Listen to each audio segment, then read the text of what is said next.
হুমায়ুন দা, দেবক কথা বলছি চ্যানেল হিন্দুস্তান থেকে। হ্যাঁ বলুন দাদা। হুমায়ুন দা, ইতিমধ্যেই আপনি শুনেছেন যে গতকাল জঙ্গিপুরে, আজকে আবার সুতিতে পুলিশ লাঠি চালালো ওয়াক অফ নিয়ে যে আন্দোলন হচ্ছে, ওয়াক অফ বিল নিয়ে, সেই আন্দোলনকারীদের উপরে পুলিশ লাঠি চালালো। আপনি বিষয়টা দেখুন, গতকাল ওমরপুরে যেটা আমরা দেখেছি বা জানতে পেরেছি, পুলিশ আক্রান্ত হয়েছে, পুলিশের গাড়ি অগ্নিসংযোগ করা হয়েছে, পুলিশ অনেকে ইনজোর হয়েছে। কাজেই পুলিশ তাদের ডিউটি করতে গিয়ে বা কর্তব্য পালন করতে গিয়ে পুলিশ যদি এইভাবে আক্রান্ত হয়, এটা মোটেই সমর্থনযোগ্য নয়। কারণ বাংলার পুলিশ অনেক সংযত আচরণ করে। মমতা ব্যানার্জি মুখ্যমন্ত্রিত্ব হওয়ার পর আমরা লক্ষ্য করেছি যে বাংলার পুলিশ অনেক সংযত আচরণ করে, কিন্তু সেই পুলিশকে যদি কেউ আঘাত করে, আক্রমণ করে, তাদের গাড়ি ভাঙচুর করে, তাদের গায়ে হাত তুলে, অন ডিউটি পুলিশ অফিসারকে যদি হ্যাকেল করে, তাহলে তো পুলিশ নীরব দর্শক হয়ে থাকবে না। সেটা পুলিশ তার কর্তব্য পরায়ণ হবে।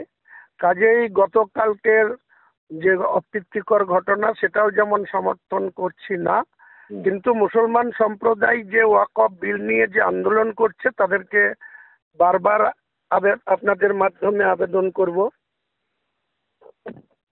যে তারা শান্তিপূর্ণ আন্দোলন করুক।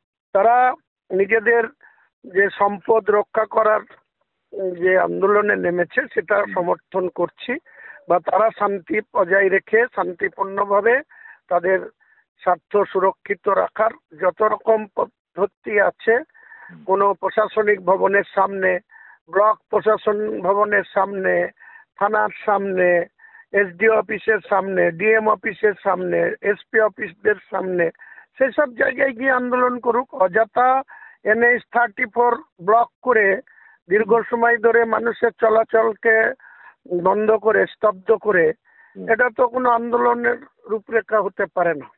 কাজেই গতকালকের অপ্রীতিকর ঘটনা যেন পুনরায় না ঘটে, এবং আজকে আপনি যেটা বলছেন সুতিতে বা কলকাতায় কোথাও পুলিশ লাঠি চালিয়েছে, শিক্ষকদের মানে চাকরিহারা শিক্ষকদের উপরে, সেটাও সমর্থনযোগ্য না। পুলিশকে আরো সংযত আচরণ করতে হবে, পুলিশকে ঠান্ডা মাথায় এইসব মুভকে কন্ট্রোল করার জন্য বলবো, আবেদন করব, এটাই বলবো আপনাকে। আচ্ছা, একটা আমি দুটো কথা বলবো হুমায়ুন আপনাকে। এক হচ্ছে যে আপনি একটা কথা বললেন যে এই ধরুন হাইওয়ে আটকে দিয়ে আন্দোলন, অগ্নিসংযোগ করে গাড়িতে আন্দোলন, আপনার কি মনে হচ্ছে এই ধরনের, এই যে আন্দোলনের এই ধরনটা, এর ফলে যারা মুসলিম সম্প্রদায় সম্পর্কে অনেক সময় অনেক ধরনের কথা বলে আমরা শুনি, সে কোনো রাজনৈতিক দলও হতে পারে বা কোনো বিশেষ কোনো গোষ্ঠীর লোক হতে পারে, আমরা যেগুলো শুনতে পাই, আপনার কি মনে হচ্ছে না এই ধরনের আচরণ তাদের আরো উৎসাহিত করবে, তাদের খুশি করবে? দেখুন, এখানে যে যে আন্দোলনগুলো হচ্ছে, মুসলিম সম্প্রদায়ের ওয়াকফ নিয়ে যে আন্দোলনে নেমেছে, এর যারা আন্দোলনের নেতৃত্ব দিচ্ছে তাদেরকে অনেক সজাগ দৃষ্টি রেখে আন্দোলন করতে হবে। কারণ এখানে অনেক প্ররোচনা দেওয়ার লোক আছে, অনেক বিরোধী অন্যান্য রাজনৈতিক দলের যারা সাধারণ মানুষের কাছে খবরে আসে না বা সাধারণ মানুষের কাছে কোনো গুরুত্ব পায় না, তারা এই সমস্ত আন্দোলনের মধ্যে ঢুকে মানে বিশৃঙ্খলা সৃষ্টি করে দিয়ে যাতে সমস্যা তৈরি হয় বা শাসক দলের বদনাম হয় বা পুলিশ প্রশাসন অসুবিধায় পড়ে, এ ধরনের কাজ করতে বিরোধীরা সচেষ্ট আছে। কাজেই আমি বলবো যে কোনো আন্দোলনকারী, তারা যারা নেতৃত্বস্থানীয়, যারা আয়োজক, তারা সাবধানে পদক্ষেপ করুক। অনেক ধন্যবাদ হুমায়ুন দা।